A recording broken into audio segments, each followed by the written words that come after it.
Sis, what if the fire you keep running to put out was never your fire in the first place? What if the real emergency is how fast you grab the hose every time someone else drops theirs?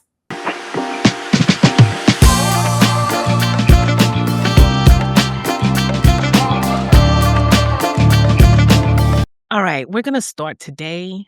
First, hello. Well, we're going to start today just by taking some deep breaths. So I'm going to ask everyone if you can close your eyes. If you're driving, please don't. Well, we're just going to pause and take a deep breath in and out.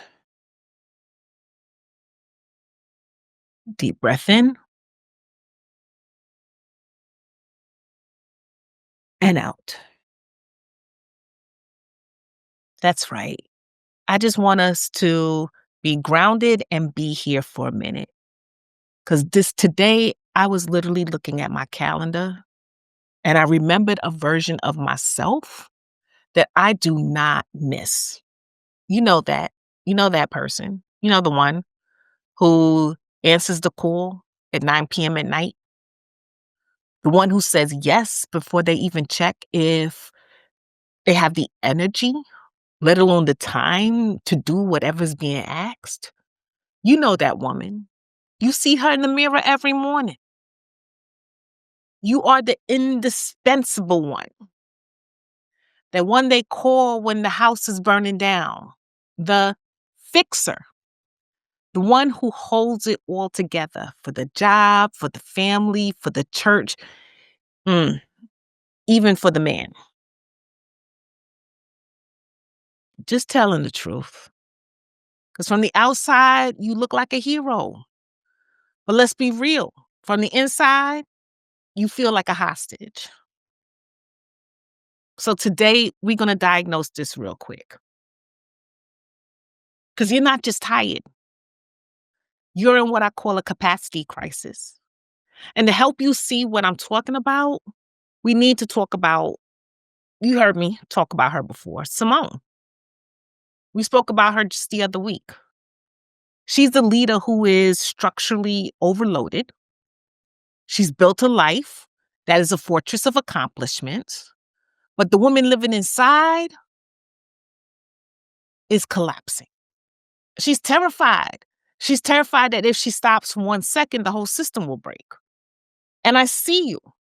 You think your value comes from how much weight you can carry. You think your superpower is your ability to suffer in silence and still deliver. So let me be clear. That is not your superpower. That, in reality, is a trauma response. I had a client. Let's call her Kai. Kai was the turnaround queen. High salary, big title. Companies called her when everything was on fire. But she sat with me and told me the truth. She said, Tiana, I am scared. I am worried I am going to have a heart attack while I am out of town on a work trip. She realized that her tombstone wasn't going to list her quarterly results. It wasn't going to talk about her professional wins. She was indispensable to them, but she was invisible to herself.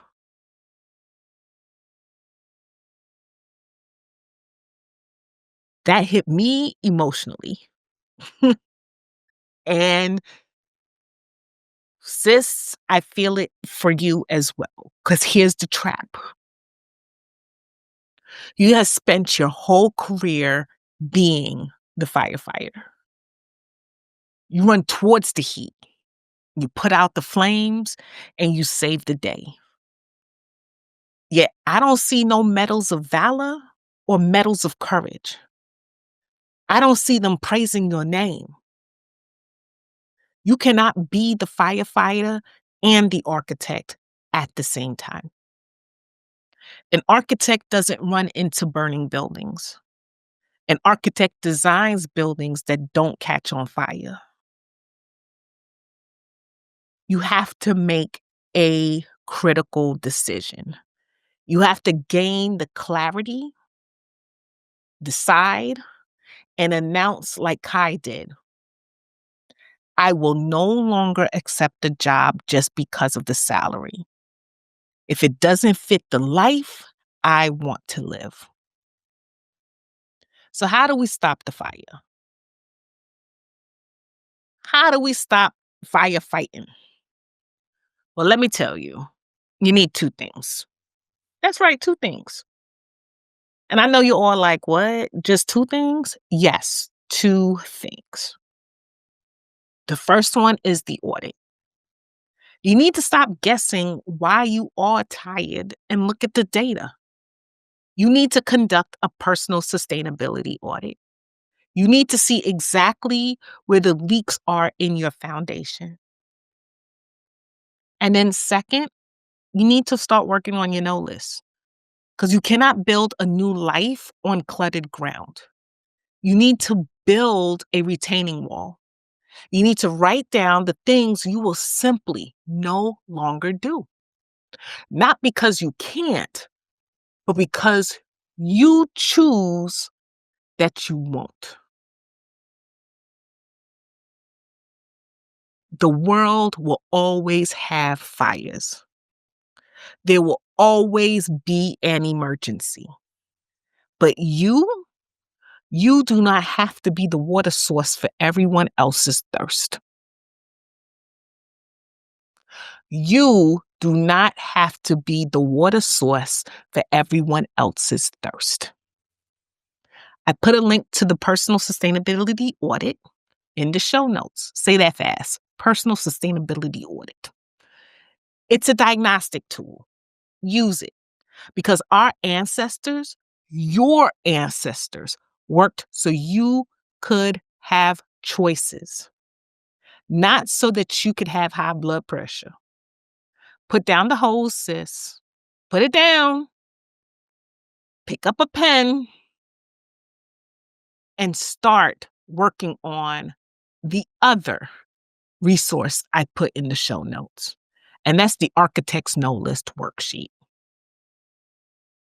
Share your email, get your copies. As you know, as always, the kettle is on. So let's get to work. Thank you again for joining me today at the drafting table. Keep building and have a wonderful day. Have a question you want me to deconstruct at the drafting table? Go to asktiana.online/ask and leave me a voice note. Thank you so much for joining me at the drafting table. Remember, this is more than a podcast. It's a community of architects and we are all building together. So you do not have to build alone. Until next time, keep building.